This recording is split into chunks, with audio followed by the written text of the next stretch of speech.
Tanya Young-Williams, you are the celebrity spokesperson for the National Domestic Violence Hotline. Up next on the stand, possibly the final defense witness, Alice LaViolette.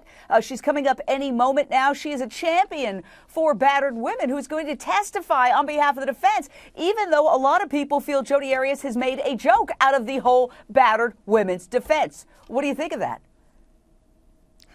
Well, Jane, I first have to say that in the capacity of speaking today, I'm not speaking on behalf of the National Domestic Violence Hotline. I am speaking primarily as an advocate for women and survivors of domestic violence, because I just think that Jodi Arias, and I've never held this position before, but I don't think Jodi Arias exhibits the position that one who has experienced domestic violence before exhibits. It's not in the testimony she's given. It's not in the manner in which she's given the testimony.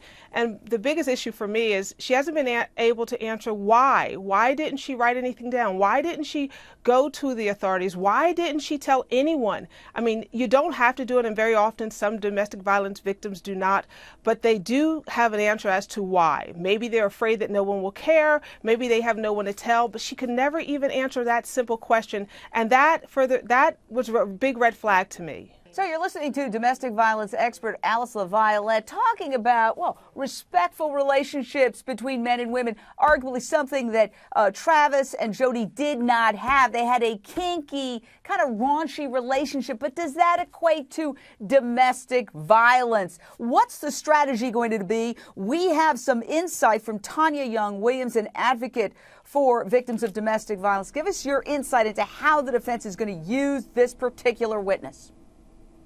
Well, Jane, listening to this expert, and of course she's wonderfully qualified to offer testimony here, but it seems to me that she's not going to try to convince the jurors that Jodi is in fact a victim of domestic violence, as much as she's going to be able to say that Travis exhibits the personality traits of an abuser. And what makes her testimony different than our last expert is she's not only going to have to rely on Jodi's testimony, she's going to look at his text messages, she's going to listen to his voice messages, and she's going to be able to say to the jury, taking his own words, he exhibits some of the personality traits that an abuser has. And that's very different than just saying that Jodi is not the victim or Jodi is the victim of domestic violence.